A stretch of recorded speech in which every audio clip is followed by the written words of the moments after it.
You do have a choice. You love rumors, you love issues, you love problems, you love people calling you with their problems. You love it. That's why at the end of every night you are drained, because you are submerged yourself in dysfunctional things, people, and situations. I have a schedule and I execute the schedule. Parts of my day are very structured. Parts of my day are very disciplined, which gives me freedom in other parts of the day. I was sick of living in my car. I've been living in my car for 3 years. I was sick of not having money.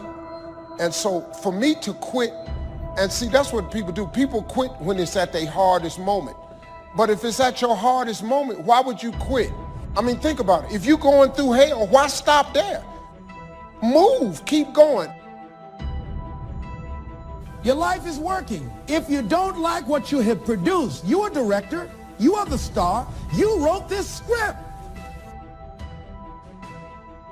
You lost sight of the long-term goal, and it faded. It faded from memory, and the passion dried up, so we stopped the daily tasks that will allow us to achieve our goals. And you began to rationalize. Maybe I can't. Maybe I don't really want to. Maybe this goal isn't for me. And so you give up. You let it go. No, don't do that. When you go to sleep at night, how are you going to feel about your day? All depends on who you decide to include in your day. You got 24 hours in a day. Stop running around acting as if you don't have a choice. You do have a choice. You have to become a totally different human being. In order to achieve something you've never achieved before, you have to become someone you've never been before. Is the qualities that you need to develop, qualities on the inside, incredible qualities that make you a vastly better person. Not only better in terms of character, discipline, decision-making, strength, and so on, but they make you a far better person. They round out your character in a far better way.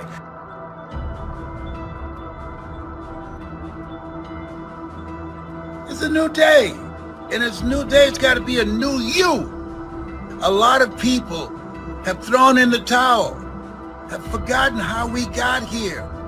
We rather walk in dignity rather than ride in shame. It's not the experience that's the best teacher. It's reflection turns experience into insight. Well, we get good at that by understanding that experience isn't enough. After every experience, I have to pull away and I have to ask myself, okay, what did I learn from that?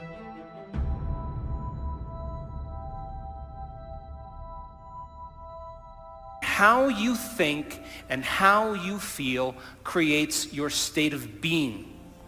So if you think insecure thoughts, in a matter of seconds, you are going to feel insecure. Your brain is monitoring how you're feeling and you think more insecure thoughts. And the repetition of that cycle conditions the body to become the mind of insecurity. And then the person says, I am insecure.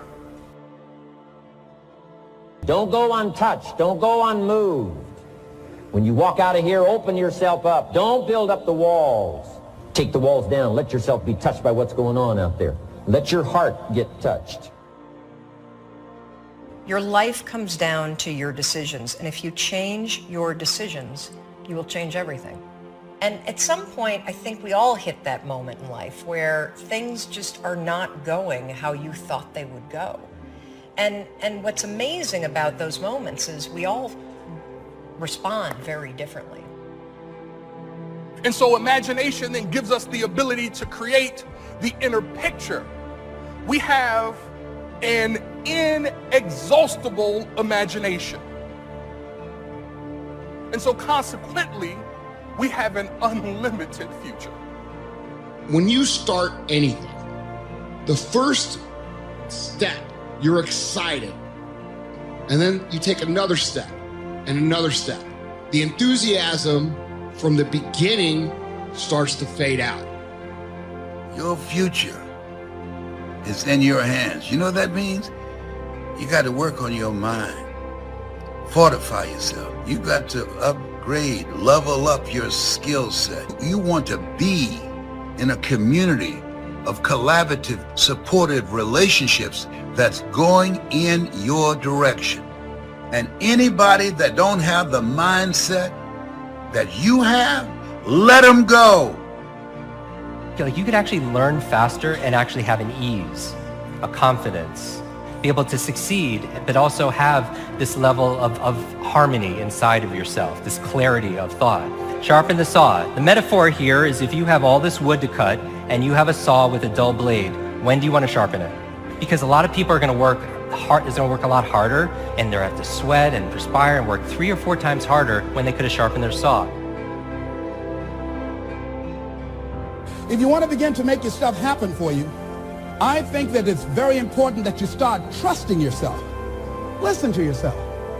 Don't try and make everything logical. There's some things about life that defies logic, that you just can't explain how the outcome is going to be. And then at the very end of the day, what I do, one of the last things I do after my prayer is I read through my goals and my dreams. I picture them. When I get my sleep, it's going to work on revealing to me. It's playing back the video, believe it or not, of my day in my mind, and it helps me wake up ready to get them as well. They have the magic touch. You've heard them say that about someone. Everything he touches turns to gold. And have you ever noticed that a man who becomes successful tends to continue to become successful? It's because of goals. Some of us have them, some don't. People with goals succeed because they know where they're going.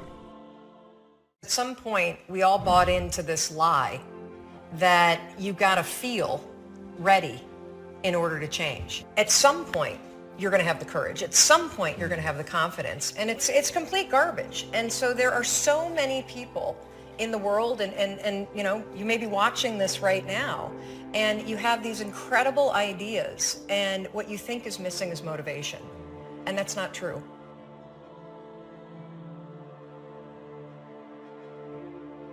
We say that success is not an accident. Failure is not an accident. So if you just follow the tracks of other successful people, no matter where you're starting from, you eventually get to the same place that they get. The 2 most important things we need to have to be happy and healthy is a sense of control, things are happening for a reason, and a sense of coherence, a feeling that things fit together.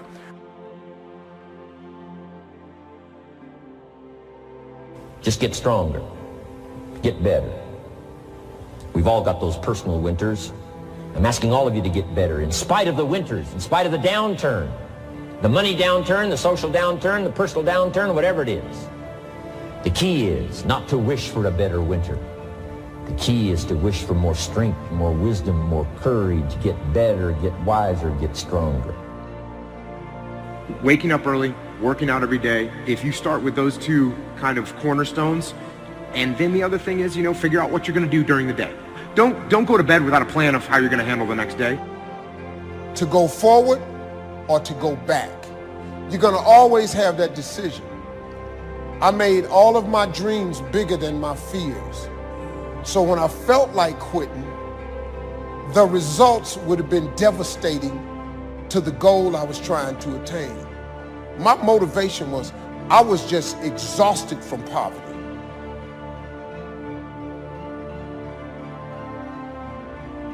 The promise of the future is an awesome force. We look back for experience, but we have to look forward now for inspiration. And what gives us inspiration to get up in the morning and do our job, learn skills, develop all that we can possibly be, is the promise of the future. And it can be so powerful that it can overwhelm any adversary you might have, any difficulties you might have. Here's a key phrase: reasons make the difference in how your life works out. Reasons make the difference in your appetite and zest for taking on the challenge, doing the job, becoming successful. Mr. Schoaf said, if you have enough reasons, you can do the most incredible things. You can get through the most difficult day. You can overcome the most unbelievable challenges if you have enough reasons. And so he said to me, if you haven't got a list of your goals, Mr. Rohn, it's probably because you don't have enough reasons. He said, I'm sure since I've met you, you have enough intelligence, And he said, you have enough good health. And he said, you have, you know, all of those things working for you. But here's what you must work on now is to have enough reasons. Looking into the future, developing reasons. Okay. Now here's a note to make. It's important to make sure that the greatest pull on your life is the pull of the future. Some people let the past pull them back, pull them back. The past can be like gravity if you let it to pull you back. Some people live in the past. They live in the darkness of the past. They live in the mistakes of the past. They live in the discouragement of the past. They didn't make it, you know, and that affects them for the rest of their life, living in the past. So we don't want the past to pull us back, to live in the past. So make this note. Dreams and goals can become magnets. Dreams and goals can become magnets.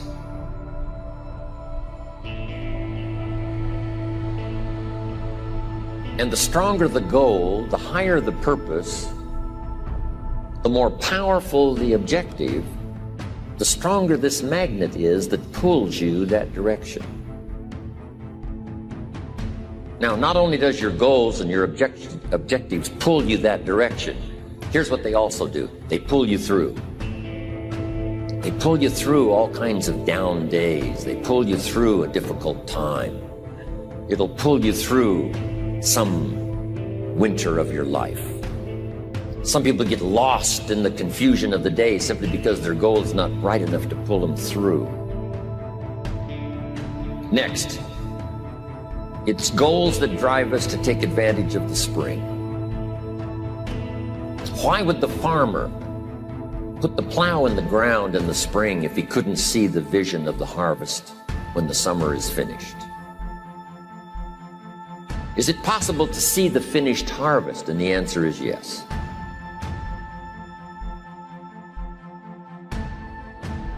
We do that simply by faith. Key phrase, faith is the ability to see things that don't yet exist. So here's what we want to do in our goal setting session, is to start looking into the future of what you would like to accomplish, and where you would like to go, the person you would like to be, and see if you can't get a better picture of the finished objective. See yourself there, see yourself in possession of. For your dreams to greatly influence you, for the future to pull you, your future must be well planned. There are two ways to face the future. One is with apprehension, the other with anticipation. Guess how many people face the future with apprehension? Why? They don't have it well designed. And without really thinking about it, they have probably bought someone else's view of how to live. You will face the future with anticipation when you have planned a future you can get excited about, when you have designed your future results in advance. In this way, the future will capture your imagination. It will exert an enormous influence on you. And to design your future, you must have goals. Well-defined goals are like a magnet. They pull you in their direction. And the better you have defined them, the better you have described them, the harder you work on them, the stronger they pull. And they pull you through all kinds of difficulties too. Without goals, it is easy to let life deteriorate to the point where you're just making a living. It is not difficult to get trapped by economic necessity and settle for existence rather than substance. We all have a choice. We can either make a living or design a life. Now we're going to take some time to actually start designing the next 10 years of your life. We're going to start setting your goals. Goal setting is one of the most important skills to develop if you want to design your future. I'm going to give you enough homework not only to keep you busy for the rest of your life, but also to help you create the kind of life you may have always dreamed about living, but never believed possible. So let's get on with it. The sooner you exert the discipline, the sooner you will be enjoying the results. Once the results start to come, believe me, you won't mind the hard work and discipline it's going to take. Now, get a sheet of paper, and at the top of it, write the words long-range goals, I'm going to ask you some questions, and I want you to jot down the answers. If you don't have paper and pen handy, follow along with me now anyway, just listening. Then later, listen again when you can write down your ideas. After I've asked the questions, which is the first part of this exercise, you can stop the tape and work on your answers. Entitle this part of it now, Workshop. And under the workshop, I'm going to ask a series of questions, and it's going to serve as a model so that you can teach this to your children, you can teach it in classes, you can teach it anywhere. Under the workshop, now here's the first question. What 5 things have you already accomplished that you're proud of? Let's take some credit before we go to work on the future. We've accomplished some things in the past. Let's give ourselves credit for that. What 5 things have you already accomplished that you're proud of? So I want you to make a note of that question, and then I want you to do the exercise. Make a list of 5 things that you can think of that you've already accomplished that you're proud of. Next question. What do you want in the next 10 years? I want you to make a list of at least 50 items. Now, this is not what you think you can get. This is what you want. If everything fell into place and you could have anything you wanted in the next 10 years, what would that list be? Not something you think you can earn, not something you think you can buy, not something you think you can, finally be so successful you can get. This is what would really do it for you the next 10 years. I want you to make this list. And here's the deal now. I want you to put each item one under the other. Not side by side, but one under the other. Just let your dreams, run free here. Not what you think you can get, but what you want. If everything fell into place, you could have whatever you wanted the next 10 years, what would that be? Little things, major things, insignificant things, doesn't matter. Just make the list.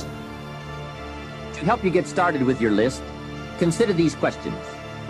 What do I want to do? What do I want to see? What do I want to be? What do I want to have? Where do I want to go? And what would I like to share? Now, with these thought starter questions in mind, answer the basic question. What do I want within the next 1 to 10 years? See how many things you can write down. At this point, don't take the time to describe in detail everything you want. This is the time for you to let your thoughts pour, to write fast and to abbreviate. Make the list as long as you possibly can. Try to write down at least 50 items, 50 things you want within the next 1 to 10 years. These are long-range goals. Spend about 12 to 15 minutes on this. The key is to put everything on your list. Now, the key is to take it out of your head and put it on paper. You can dream about what you want, but when you start committing it to paper, now it more formalizes. Information now starts to make a composite of an idea. And ideas can turn into hotels, ideas can turn into enterprises, ideas can turn into a fabulous career. We need the information, we need the stimulation. What experiences would you like to have in the next 10 years? Parachute out of an airplane, star in a movie, start a new family, learn to play a musical instrument, try a new sport. What do you want for your children? That's a whole list in itself. Education, places you want to take them. Some changes you'd like to make, some habits you'd like to drop, some new ones you'd like to acquire. You might make a list of the people you want to meet over the next 10 years.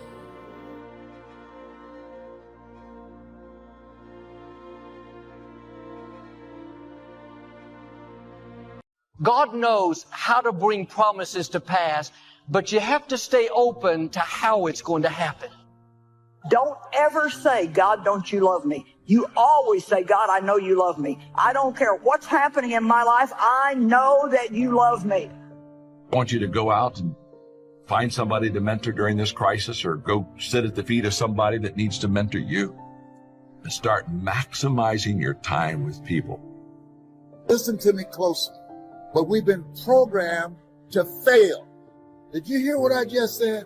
We were born. We're made in the likeness and image of God. It doesn't get any better than that. And been given authority and dominion over everything on the face of the earth, including the adversities that we face. My mother said, Leslie, if you run around with 9 broke people, I guarantee you'll be caught number 2. Well, come to find out, Mama was right. She only had a 3rd grade education. But the studies indicate that you earn within $2,000 to $3,000 of your closest friends. So poverty and living a mediocre life is communicated mind to mind. And so your relationships can hold you down or they can lift you up. I teach people to practice the principle of OQP, only quality people. If you're the smartest one in your group, you need to get a new group. Your body naturally will feel the effects of what you've created in your mind. And a lot of you guys are on the receiving end of something that happened to you, a heartbreak, a situation, disrespect, feeling vulnerable, and so it's very natural for something that you've experienced to replay in your mind over and over and over. But if you change your mind, it'll change your life. Your perception of who you are, you've got to change it. And most of our perceptions are other people's concepts of us, and therefore we don't have self-concept, we got other concepts. What is your perception of who you are? And the second one, why do you think you exist? You got to discover that you were born for something. Some reason, there's some purpose for your life. If you don't discover that, you'll always have a job. I'm still a work in progress. I'm flawed. I have my own issues, problems, and situations that I'm working through. But I do understand clearly that I'm much more further along than a lot of people. And so I feel like I'm putting my hand out there and hoping to relate and hoping that you can relate to what I'm saying and what I'm speaking on. If you're a person where all your friends come to you with their problem, that's because they see something in you. You're more balanced and stable. But you got to remember this old saying. If you're the smartest person in your group, you need a new group. It ain't nothing bad. You just got to upgrade people in your life. You cannot be the go-to person in the group. So, just upgrade your friends. Don't worry about it. You have a gift. You solve problems all the time. You know what people pay for in this country? They pay for expertise in this country. The moment you're an expert at something in America, you can make $1 million. All you got to do is be an expert at one thing. I asked Dad one time, I said, Dad, how do you know that people need encouragement? Because he was encouraging everybody. I said, how do you know they need to be encouraged? He said, son, let me explain this to you. If they're breathing, I love this. If they're breathing, they need to be encouraged. That's exactly how my father lived his life. He called encouragement the oxygen of the soul. When you're an eagle, you're meant to rise up. We don't rise up when everything's going well. We rise up regardless. You're trained to rise up on your worst day. That's who you are. In the worst of circumstances. No place for whining, complaining, being anxious, being negative. It's totally unnecessary. All your circumstances may say you'll never fly. You don't have the training, the experience. Thoughts will tell you you'll always be grounded. No, get ready. Your wings are coming. Where you are is not permanent. God did not create you to crawl, to go through life lonely, struggling. He created you to soar, to take new ground, to go further than you thought possible. Now quit being discouraged by what you see. What you see is subject to change. You don't know what God is up to. You don't know what He's doing behind the scenes. Eagles live on another level. Eagles think on another level. Eagles dream on another level. Eagles function on another level. If you had somebody reject you, leave you, stop crying about it. It was just chicken. I now realize how true. So you don't know the truth until you obey the word. Now God give me strength to preach this. God, give me strength to preach this. God, you keep asking God to explain it, and he keeps telling you to trust it. Now, the fact is, goals aren't going to achieve themselves.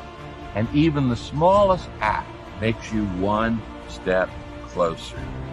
Even the smallest step is progress. Now, listen to me, friends. Taking action daily, on a daily basis, every day, is the most important step toward your success. I was number 3 behind Michelle Obama for a long time. Until my book sold out. Yeah. And I was a guy just 21 years ago who was 300 pounds, could barely read and write, and now I have a book just 2 spots behind Michelle Obama, just because I was afraid. But you overcome those fears, guess what happens? The whole world, you unlock this door, and everything opens back up again. Receiving is like the ocean. Well, the problem is, some people go to the ocean with a teaspoon. What I suggest you do in view of the size of the ocean is trade your teaspoon for at least a bucket. All of the great discoveries, great inventions, great deeds that have lifted man up from his animal existence have been wrought out of the actual by the perpetual thinking of and visualizing these things by their authors. These grand characters clung to their vision, nursed it until they became mighty magnets that attracted out of the universal intelligence the realization of their dreams. Whenever we make our demand upon the brain by desire, that part responds in growth. Don't let go of your desire. Whether it be music, art, literature, business, or a profession, hold on to it. No matter how dark the outlook, keep on visualizing your desire, and light and opportunity will come to enable you to make it a reality. Whatever the Creator has fitted you to do, He will give you a chance to do, if you cling to your vision and struggle as best you can for its attainment. The opportunities for boys and girls to bring out whatever the Creator has implanted in them are 10 to 1 today to what they were 100 or 50 or even 25 years ago. The great danger in our time is not lack of chance or opportunity, but of losing our vision, of letting our ambition die. Most of us, instead of treating our desires, seriously trifle with them as though they were only to be played with, as though they could never be realities. We do not believe in their divinity. We regard our heart longings, our soul yearnings, as fanciful vagaries, romances of the imagination. Yet we know that every invention, every discovery or achievement that has blessed the world began in a desire. Release control of how it's going to happen. God is about to do unusual things, out of the ordinary, unprecedented. You're not falling behind. You're about to receive a phone call, a good break, a promotion. Your health suddenly turns around. If your life and your surroundings is a nightmare while you're awake, those same nightmares are going to continue into your sleep, because the mind doesn't turn off because you close your eyes to go to sleep and rest. You can think yourself into a depression. Keep thinking and replaying and thinking and replaying, playing the same over and over and over in your mind. Too often we say, oh, I'll be happy when I just get that promotion. I'll be happy when I just land that contract. I'll be happy when I just have more money. I'll be happy when I just what? You won't be any happier when you reach your goals than you are right now. It just doesn't work that way.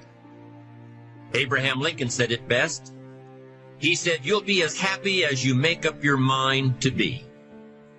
Right now, whether you're on your way, whether you've already gotten there, you'll be as happy as you make up your mind to be now. Right now. Being happy on the way doesn't mean you can't aim for great things. After all, look at everything Franklin accomplished in his lifetime. It means that big achievements come one small advantage at a time. It means that you've got to enjoy the journey. It means that you must enjoy and take pride in your little accomplishments. It means enjoying who you are becoming in pursuit of your eager desire every day, every single day. If you're a believer, it's life versus even more life. Do you hear what he is saying in this text? Do you hear what he is preaching? He's saying, yo, to die is gain. What he's saying the bigger sacrifice is not death. The bigger sacrifice for where I am at right now is to keep on living. No one can live beyond the limits of their belief. So if you want to live beyond what you're living now, you have to change your belief system. The secret to anyone rising is what happens in their belief system. Your life is what you think it should be. That's exactly what you are right now. You are what you thought you should be. And if you don't like who you are, you got to change what you think you should be. That's how leaders are born. Your leadership development is determined by, number one, your perception of who you are. Number two, by why you think you exist. And number three, your sense of significance. I am giving you my secret to life right here. You got to first change your perception of who you are. And that starts with a belief system.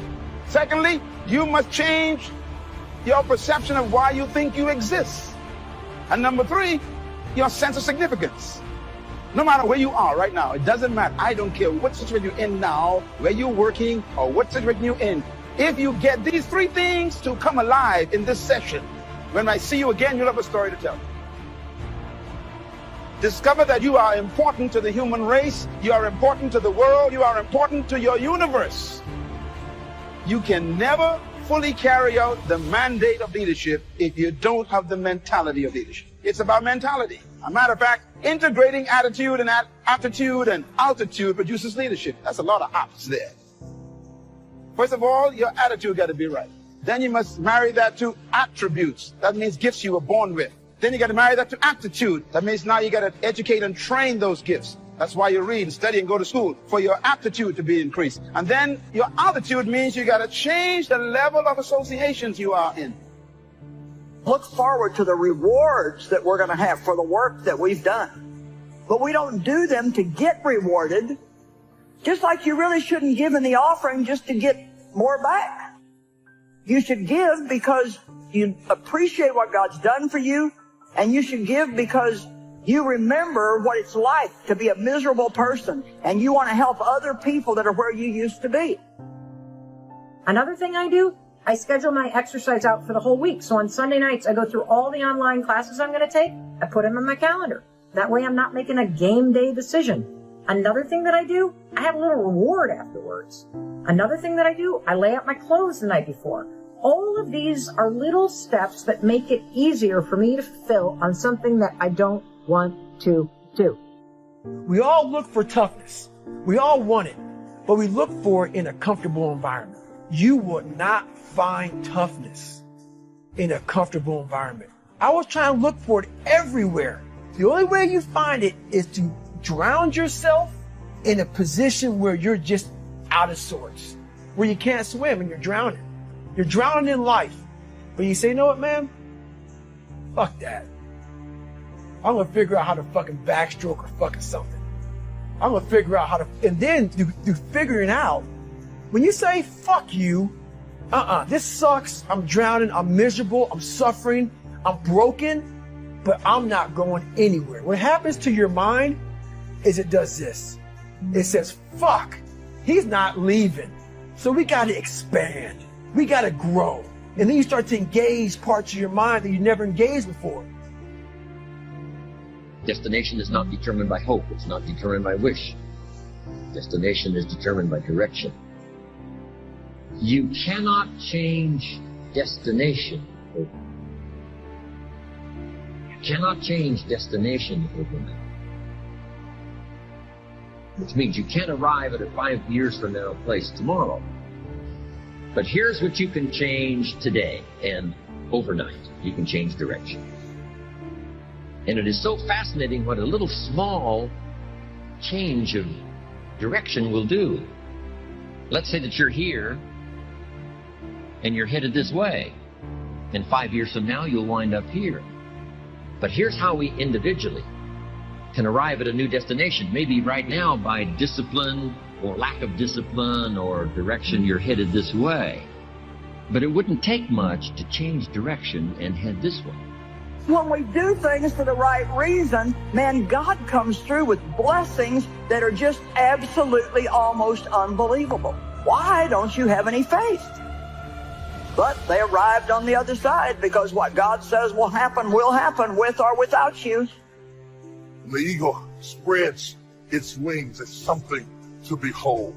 It was built to soar, to fly. It was built to withstand storms, so that when the storm comes and other birds run for shelter, the eagle runs into the storm and uses the storm to lift it up so that it can fly above the storm. You know you're an eagle when you ran into a storm that you thought was going to kill you, and instead of it killing you, it lifted you higher than you've ever been lifted before. It's a sure sign you're an eagle. Can you hear me tonight?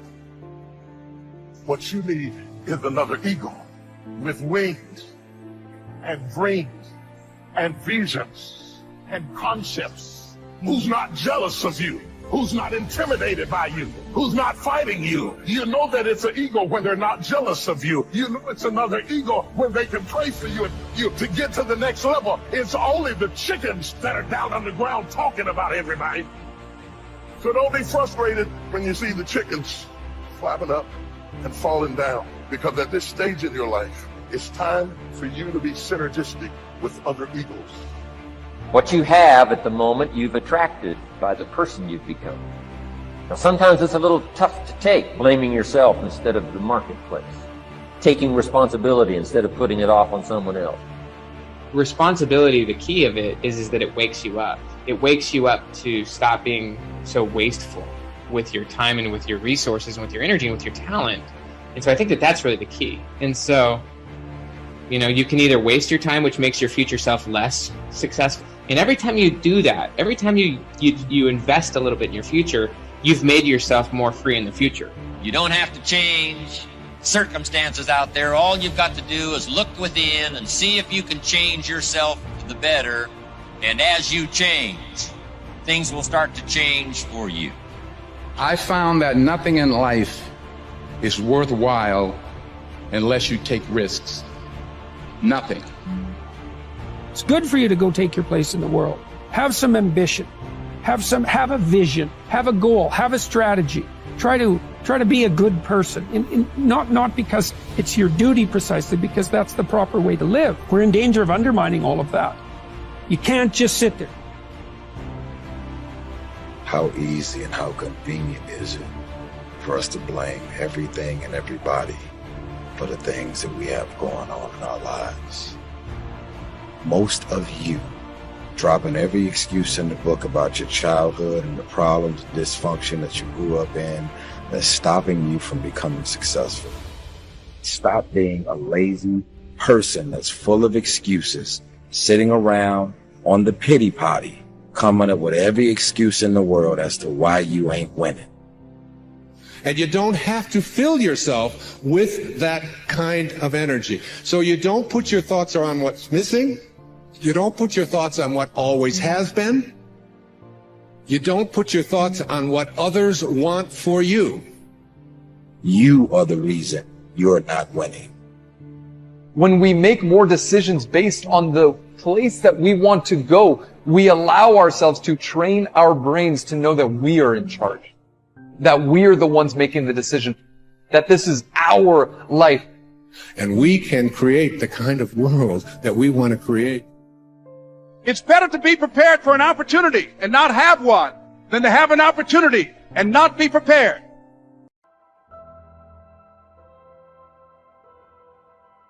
If you are capable of causing depression to yourself, I'm saying this not without any concern for your illness or not due to lack of compassion, because that is the nature of what's happening to you. If you're causing depression to yourself, you are able to generate substantial amount of intense emotions and thoughts, but in the wrong direction. If you don't have very strong emotions, very intense thoughts about something, you cannot get depressed. It is just that you are generating thoughts and emotion which work against you, not for you. So you are strong enough to cause depression to yourself, because for you to cause a mental illness for yourself, unless you're pathologically ill, which is just a small number of people. Rest are all self-created. Most of them are self-created. A few are pathologically ill, they cannot help it. It just comes from within because of genetic and other factors. Almost everybody here, if we train them towards a certain kind of thought process and emotion and push them a little bit with the outside situations, almost everybody will go lose their mental balance. They will become clinically ill. They can be driven to madness, I'm saying, because the line between sanity and insanity is very thin. People keep pushing it. You get angry, you're pushing the line. It's a thin line. In fact, when you get angry, you know you're pushing the line. That's why the expression, I was mad at somebody. You're not mad at somebody, you're just going mad. You cannot be mad at somebody. You're just pushing your sanity, the boundaries of sanity, and moving into insanity for a certain period of time and coming back. You do one thing every day, you try this. 10 minutes a day, try intense anger on somebody. You will see in 3 months' time, you will be clinically there. Yes, just try it if you want, because if you keep pushing the line, you go mad and you come back, you go mad and you come back, one day you're not able to come back, that's all. One day you're not able to turn back, then you're clinically ill. You must understand, even if you got angry for a moment, you're already ill. Maybe you don't get the certificate of diagnosis. They don't slap a certificate on you that you're gone, but you are going, isn't it? You think it's your right to throw tantrums? You think it's your right to get angry with people? You think it's your privilege to be depressed so that you'll get attention from somebody? You keep playing this, one day you will not be able to turn back. From occasionally you may experience low levels of physical energy, and this can affect the mind too. The important thing is, first of all, when you talk about being depressed and so on, to see whether there is… what kind of thoughts are being created in your mind during that time. Ask yourself whether, or examine whether the certain types of thinking create that feeling of depression. Thoughts like, oh, it's all pointless anyway, or what's the point of it all, I hate this world, there's no point in even struggling anymore, I'm fed up, completely fed up with life, I can't take anymore. That type of thinking. Are you aware what is the relationship between the emotion that you feel and your thought processes? Are perhaps your thoughts creating that emotion? Or could it be that the emotion is creating the thoughts? So when you are depressed, there will be certain thoughts going through your mind, and probably there will not be pleasant thoughts. So be aware of the relationship between what you're feeling, this depressed feeling of sadness, depression, you feel dejected, and your thought processes. And if in the moment of thinking, those types of thought that accompany the feeling of depression or pointlessness, if you can be there and observe those thoughts, then again, as in the first question, answer to the first question, when you recognize those thoughts, you no longer completely believe in them. You recognize them as a conditioned movement in your mind, and then you may be able to come to an acceptance of whatever it is you're feeling at this moment without adding the baggage of thought to it. So what remains then is this feeling of perhaps low energy, or it could be an activation of your pain body to some extent. You feel emotion in you that doesn't feel good, but you're then no longer fueling it with your thinking. So if there's enough awareness in you while you're going through a period of depression,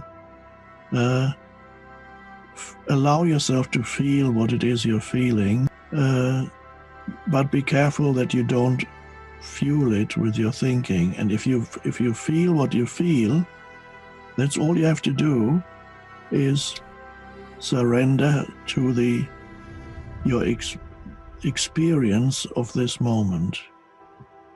You accept your experience of this moment, which at this moment may be not pleasant, but that's what is inside you. Practice bravery training. You know, you want to be a great footballer. We understand you've got to put in the time to practice. You want to be a great chef. We understand you've got to do the practice. You want to be a great entrepreneur. You've got to put in the hours of rigor and discipline building your business. You want to be a great chess champion. Of course, they're obsessed monomaniacally with practice.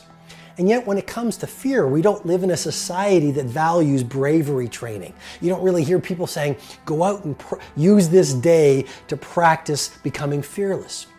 And yet, you know, we all know the 10,000-hour rule. We all know the 10-year rule pioneered by Anders Ericsson at University of Florida, the preeminent researcher in the field of exceptional performance. And that 10-year rule has now been popularized by a lot of authors. But what he found was this: if you look at any great performer, they had one thing in common. They spent the equivalent of 10 years or 10,000 hours practicing their skill before the first signs of genius showed up. And so to become fearless, why not find some time every day to practice becoming fearless? Why not use whatever irritates you or frustrates you or frightens you during your day as bravery training? So let's say your supervisor walks in and says, you know, tomorrow I'd like to give you to give a presentation on that project you did so brilliantly on. And start to pay attention. You notice you start to feel afraid. Develop the mindset where you say, okay, I'm going to say yes, because that is bravery training. Let's say you go home and with your intimate partner, you want to speak up, you want to say something. Maybe you want to ask for more love. Maybe you want to ask for one of your needs to be met because you feel it's unmet. But then you feel, well, what if he or she judges me? What if I get laughed at? What if they think I'm strange? Develop the mindset where you recognize that everything that scares you is bravery training. Okay, so what I'm suggesting on the first insight is really practice becoming fearless, and you will become a fearless human being.